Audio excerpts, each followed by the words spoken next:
Қайырлы күн, құрметті оқушылар. Бүгін дайындық есебінің келесі тапсырмаларын шығаруға көшеміз. Бірінші есеп тақтаға салған 3 бұрыш пен 4 бұрыштың жалпы саны 8. 3 бұрышты А десем, 4 бұрышты Б деп алайын. Екеуін қоссам 8 шығады дейді. Олардағы бұрыш саны 26. Значит, 3 бұрышта 3 бұрыш бар, 3А қосылған 4В тең болады 26.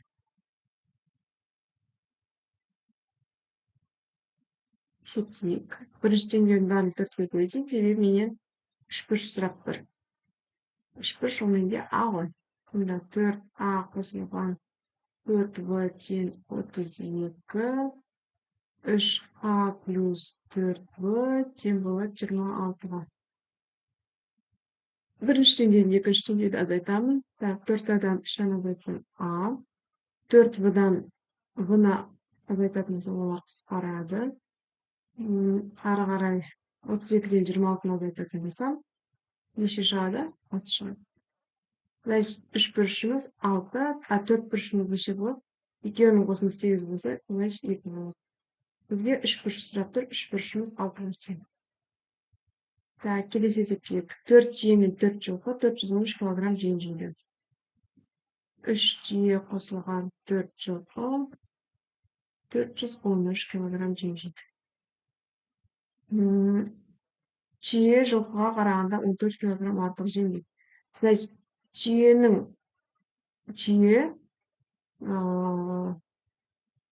жылқыға тағы да 14 килограмм қосып берген кезде, жылқының етіне тағы 14 килограмм қосып бергенде тең болады екен, осы жерден есептейміз.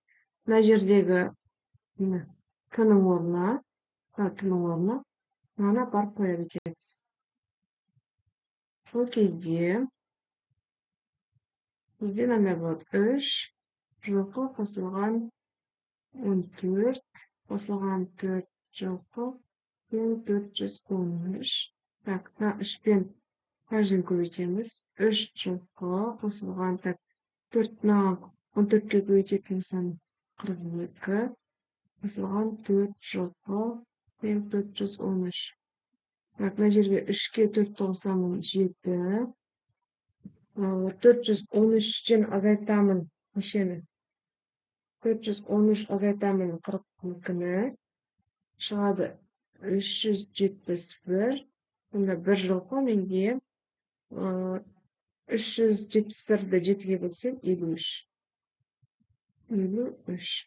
Сонда 1 жылқы 53 килограмм жем жейді екен.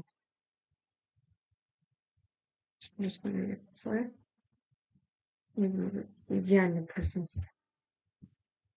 Кеттік ары қарай келесі есеп. А басы үшбұрышны, А ішкі бұрышының градустық өлшемі, кез келген бір үшбұрыш жазайық.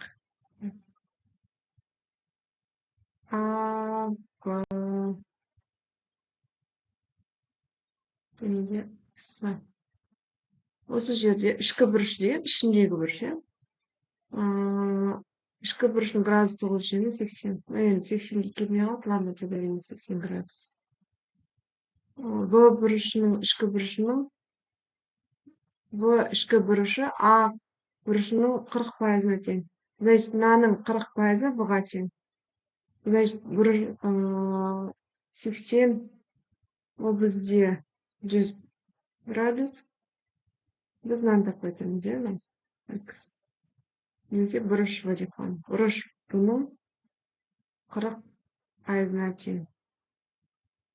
Үш жерде В бұрышын табатын болсақ, бұрыш В тең болады 80 көбейтілген 40 бөлінген 100. Мынаны мен мынаны қысқарады, мынаны мен мынаны қысқарады, сонда 32 градус болады екен. В 32 градус. Так, бізге не сұрап тұр? Сыны табу керек деп тұр ғой, бірінші сыны табу болады. Біз білеміз, ішкі бұрыштарының қосындысы 180 градусқа тең.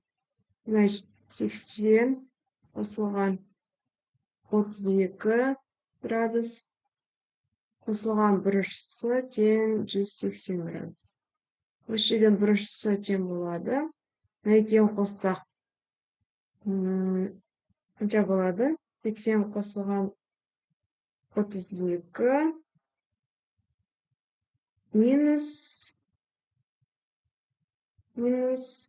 так,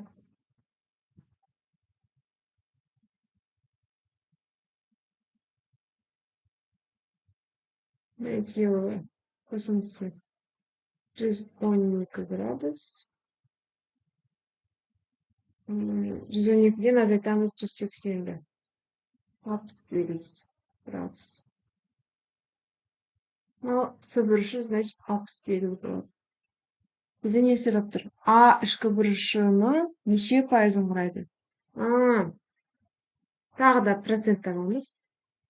80% ол бізде 100%. 68 градус осының неше пайызы деп тұр. С ғой, ладно, неше пайыз екенін табылады.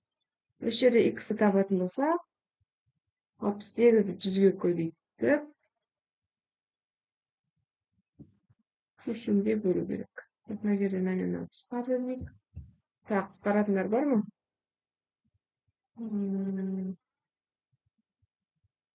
Шығады менде. Есептесем 85%.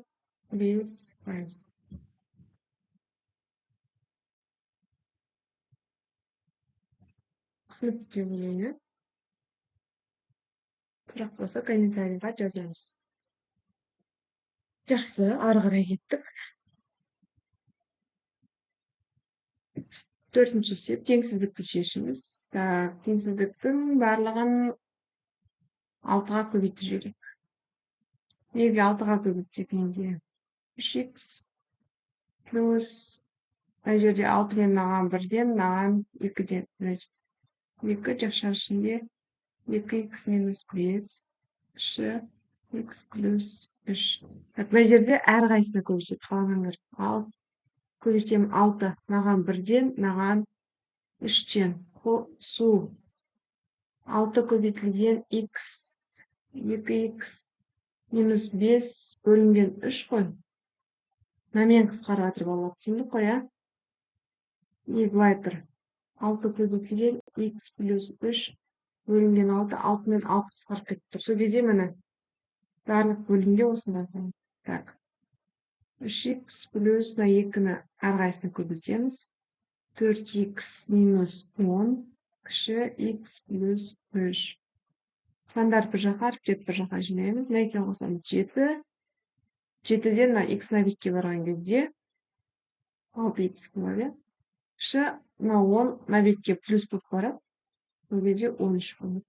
Значит, x кіші 13 бөлінген 6. Немесе x кіші қанша бүтін? 2 бүтін 6-дан 1 болады. Бұндай ответ 2 бүтін 6-дан 1 болады. Жақсы. Плюс қойып сақ болады. Келесі сетке көшейік.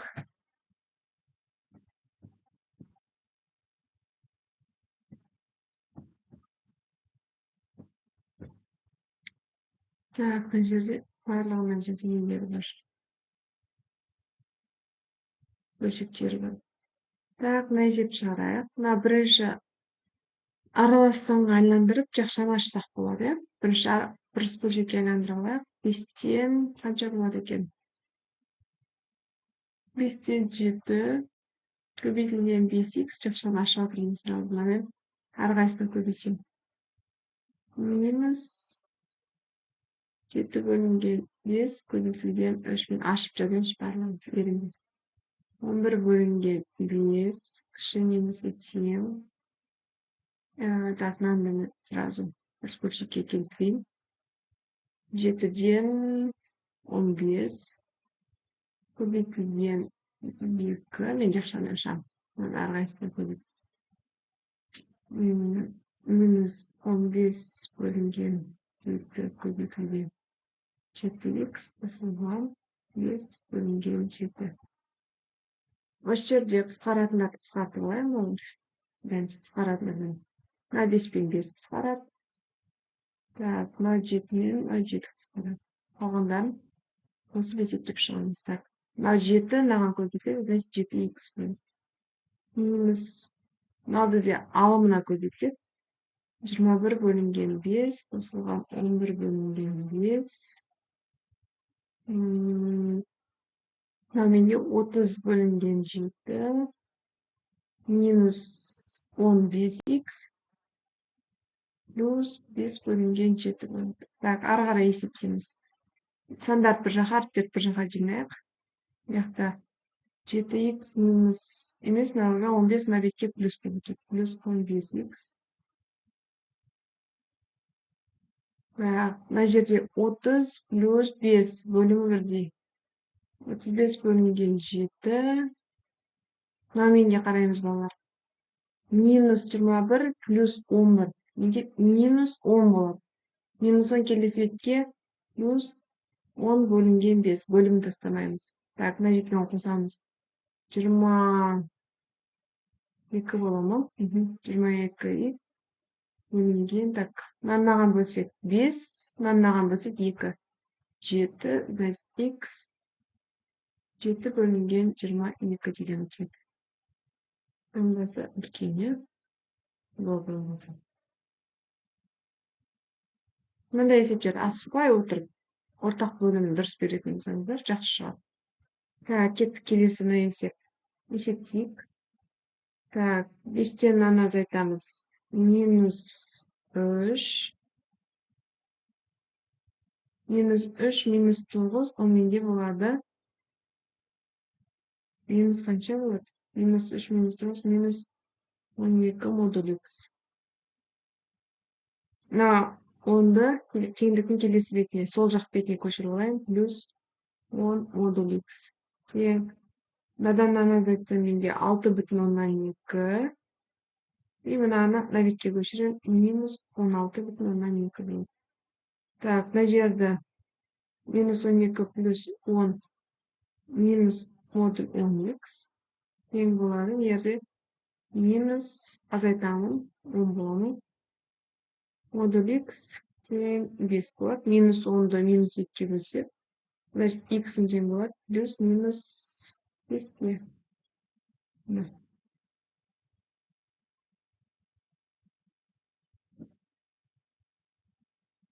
Ары қарай кеттік.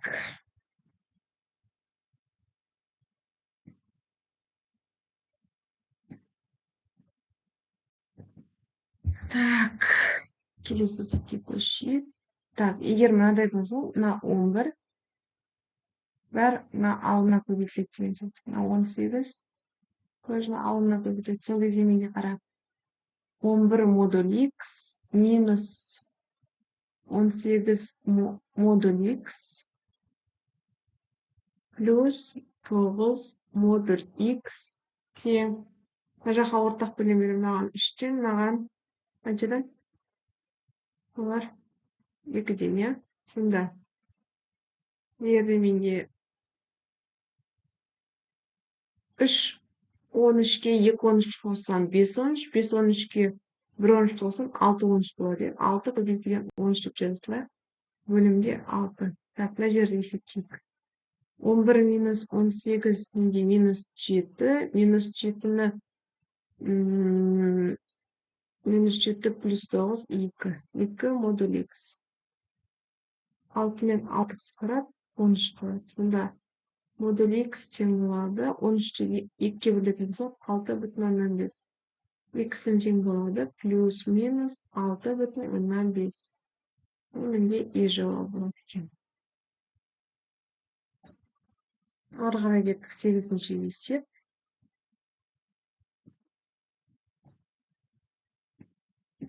Теңдеуді шешіңізде. Теңдеуді шешу үшін бірінші аны апарып, мына жердегі аны орнына қоюға салу керек. Так, жазайық. 3,174 минус 1,8х тең 4,2х минус 8,126. Мынаны теңдіктің сол бетіне кері таңбамен өткіземіз. Х-ті қалдырамыз. Минус 1,8х минус 4,2х тең минус 8,126. Мына 3 бүтін деген бүтін сан тұр ғой, оны да келесі бетіне өткіземіз. Минус 3,74. Есептейміз, қоссақ. 18-ге 2 қоссақ 6 ғой. Значит, 1,8-ге 4,2-ні қосқан кезде бізде жауап қанша шығады? 6. Сонда минус 6х тең екеуі қосылады, бірақ минустан қашады. Минус 12 болар екен. Значит, х тең болады. Минус 12-ні минус 6-ға бөлсек, плюс 2. Кеттік ары қарай келесінсек. Так, жақшаны ашамыз. Так, 7 минус болған кезде жақшаның ішіндегі таңбалары өзгереді. Значит, 3а-ның таңбасы плюс болса, минусқа өзгереді. Минус 3а, минус плюске өзгереді.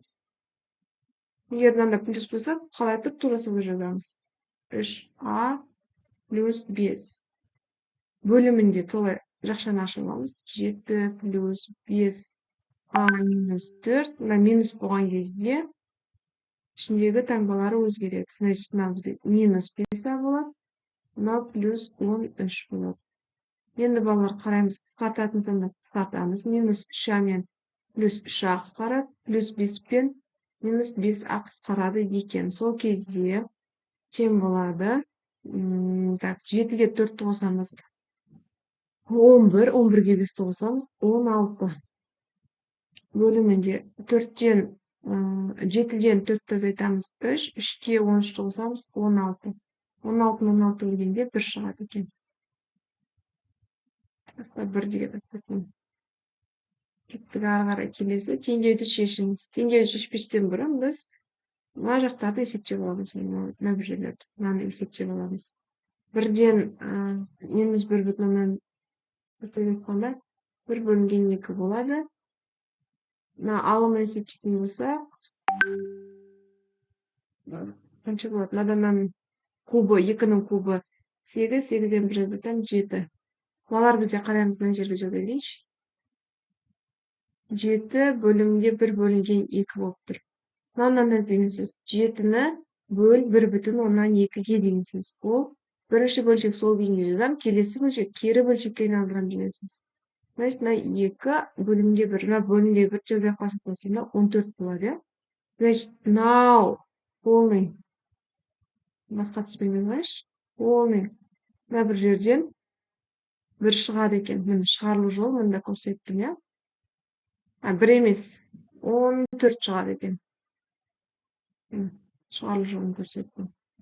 Мынаның іші есептеп алайық. 2-ден 8-ді азайтамын. Минус 6. Ол модульдің ішінде тұр. Мына жерге жазасаймын, иә? 2 минус 8, ол менде модуль ішінде минус 6. Одан 6 шығады. 6-ның бөлімінде 3 тұр. Мына 3 тұр. Енді ол жерде неше шықты? 2. Мына бөлшектің ішінде 2 шығып тұр. 2-ге 14-ті қосатын болсам неше шығады балалар? 16. Ол дегеніміз 4х тең 16, х тең 4 деген сөз екен. Өте жеңіл есеп, былай дейді. Түрі қорқынышты болуы мүмкін, бірақ онда айтқанда қорқынышты есеп емес. Келесі есеп.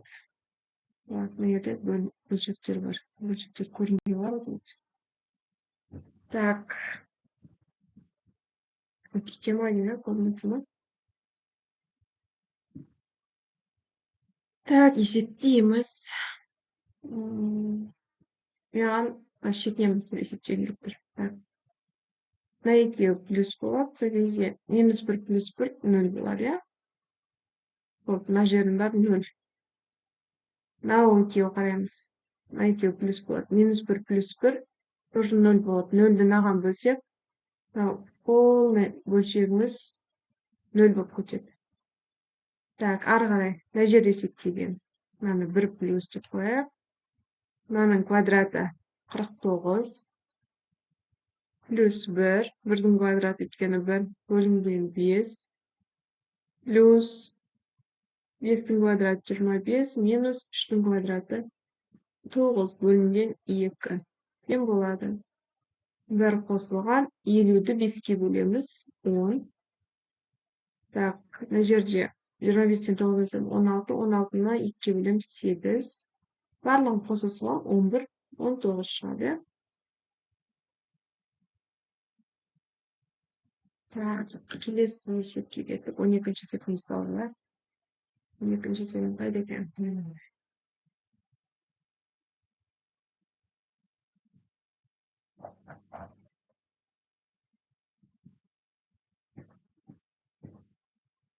Так. 12-ші есеп. Так, не істейміз бірінші соған әміріп. Екеуін қосамыз бірінші. Соңында бізге x плюс 1 табылу керек. Қайтадан қарындашым. Так, мына жерде 3 тоқтай тұр. 3x бөлінген 2 жазып қоямын. Қосу. Мына екеуін қосатын болсам қараймыз балар. Мына жерге жазайыншы, мына екеуін. 7 бөлінген 2 қосылған 1 бөлінген 2. 8 бөлінген 2 одан менде 4 шығады. 4 бөлінген 3 тең 6-дан бір скольчикке өлтіре алайын. 6, 2-ге өйтем 12, 12-ге 5-ті қосамын 17. Так, ортақ бөлім берейін, болмаса барлығын 6-ға көбейту жегеді. Барлығын 6-ға көбейту жегеді, білеміз. 6-ға көбейтсек. Қаны жадайсыздар үшін 3x бөлінген 2 плюс 6 көбейтілген 4 бөлінген 3 тең 6 көбейтілген 17 бөлінген 6. Қараймыз, барлығын қысқарып шығамыз. Мынаны қысқарады. Мынаған 1-ден, мынаған 2-ден, мынаған 1-ден, мынаған 3-тен. Ары қарай есептейміз. Так, 3-ті x-ке көбейтемін 9x қосылған 8 тең 17. Қарапайым теңдеу 9x тең плюс 8 мынадан азайтамын, менде болады 9. Дұрыс па? X-тен болады 1. Б атпет болады. Жеңіміз. Ары қарай кеттік. Келесі есеп. Так. Мынаны мен мына жерге жазайын ба, или өшіріп жазайын ба, солай қарайсыздар.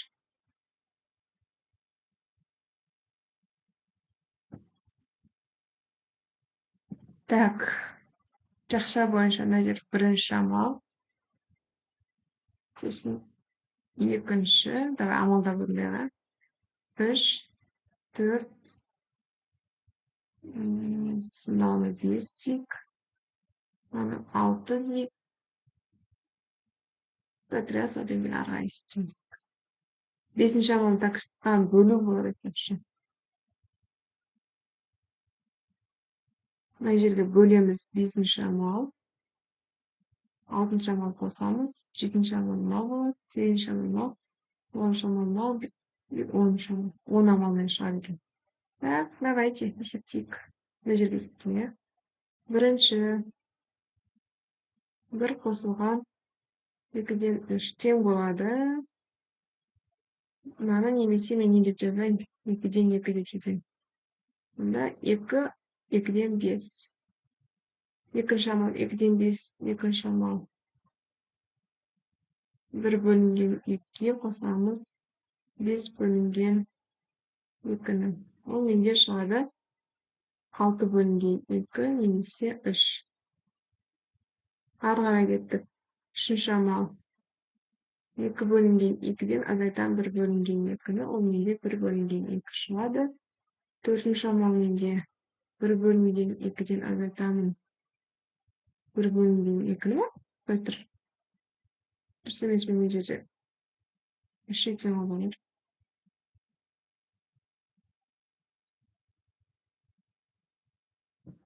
1 бөлінген 1-ден азайтамыз. Сонда мынау менде минус 1 бөлінген 2 шығады.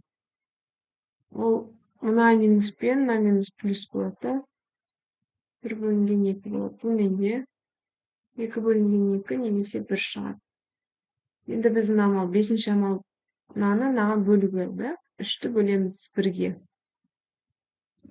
3 болады. 3 бөлінген 1, 3. Алтын шамал 1-ді қосамыз 3-ге 4. Ары қарай мына жерді есеп жасайық. Давайте. Негізі айырылып тастаған сияқтымын. Так. 1-ге қосамын 1 бөлінген 2-ні. 2-ден 3. 8-ші амал. Азайтамын. 1 бөлінген 2-ні. Немес 1 бөлінген 2. Бөлуім керек 9-ші амал. 3 бөлінген 2-ні бөлемін 1 бөлінген 2-ге. Ол менде 3 шығады минус. Өйткені мынаны минус болды. 10-ші амал менде жоқ, плюс қоймыз.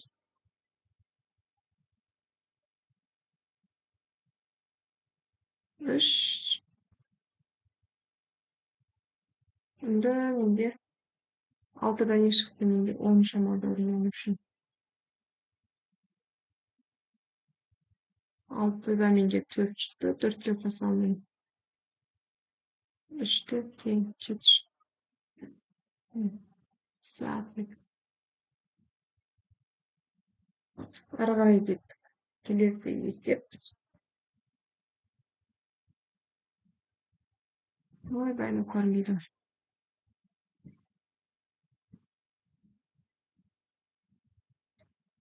Мына бетті орындағылайға.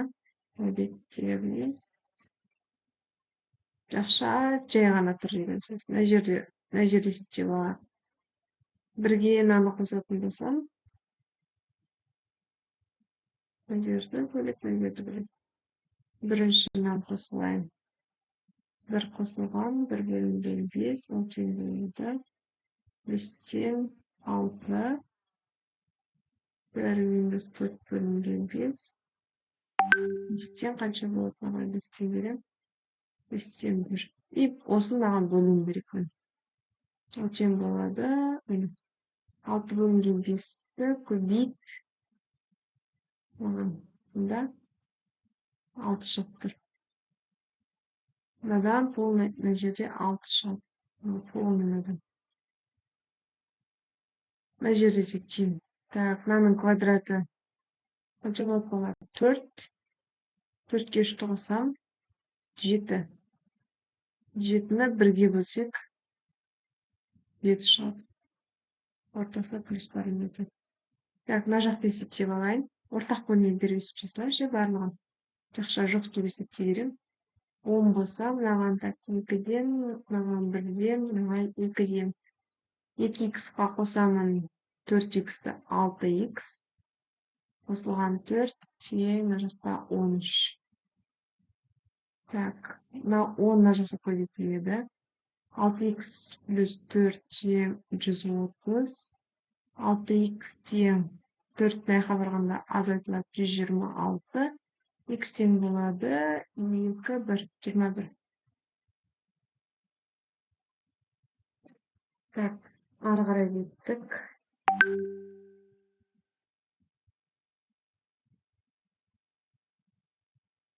Ары қарай.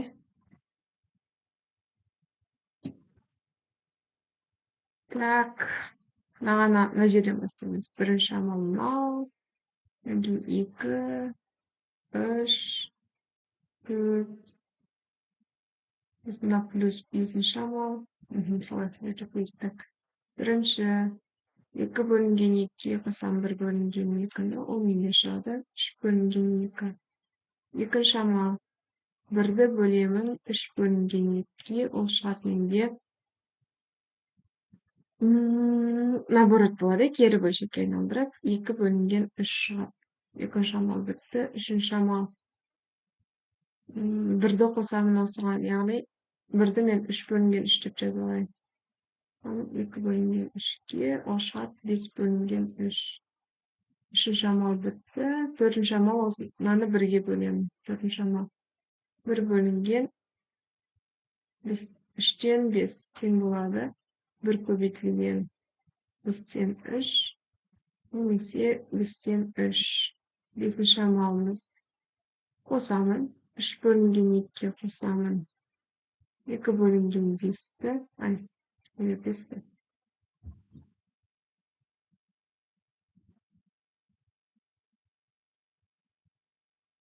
Так, 5, 5. Оның не бір шығады. 1-ді 1-ге бөлем 1 болады. Онда 1 болады. Келесі. Так, 16 сызықта. 16 есепке қарайық балалар. Так. Приколдар қандай екен. Так. Мен мынаны көбейтсек, ортасына сан шығады. Одан мынаны азайтсақ, -2 шығады. 4-тен 14-тен 8 азайтсам так. 14-тен 8 азайтсам 6 шығады мынау. Так. 14 көбейтеміз 8-ге 112 шығады. Значит, все понятно, да? Астысын көбейтсек, ортасындағы сан шығады. Былай азайтатын болсақ, мынау 4-3 шығады. Так, мына екеуін көбейтеміз, значит, x-ім тең 70-ге 10-ды 7-ге көбейткенде. Сосын 10-нан 3-ті азайтсақ, 7-ні азайтсақ 3 шығып тұр. Так, енді мына екеуін көбейтсек 98 шығып тұр. 7-ден 14-ті азайтамыз. 7 минус 14 минус 7, ол менде y беріп тұр. Y-ім минус 7-ге тең, значит. А менде x пен y-дің қосындысын тапып тұр. X-ім 70, қосу минус 7. Тең болады. Мына минус пен плюс ол менде минусты береді. 70 азайтылған 7, 63-ті беріп тұр. Так, келесі. Сұрақ белгісін орындасаң, так. Мынаны 2-ге көбейтсек 14 шығып тұр, иә? Мынаны 2-ге көбейтсек 74 шығып тұр. Мынаны 2-ге көбейтсек 154 шығып тұр. Значит, мына жерде минус 3. Так, көбейту 2. Көбейту 2 минус 3 болып тұр ғой. Жоқ, плюс 3. Сонда мынау 157 болып тұр. Келесі сеп. Так. Мына екеуін көбейтсек, мына екеуін көбейтсек, қанша 36 болып тұр ма? Әр шаршы бөлек. Мына екеуін көбейтсек 40, мына екеуін көбейтсек 36, 36, мына жерде 40, 40. Мына екеуін көбейтсем 80, мына екеуін көбейтсем 80. Мына екеуін көбейтсем 72. Мына жерде сұрақ белгісі. Қаншаны көбейтсем 72 болады? 12-ні. 72 болады. Сұрақ белгісі тең 12-ге. Так, мынаған кеттік 19. Так, не болып тұр мына жерде. Так, мына екеуін қоссақ 25 бөлеміз. Қосамыз, бөлеміз. Қосамыз, бөлеміз. Қосамыз. 16, 16-ды бөлеміз.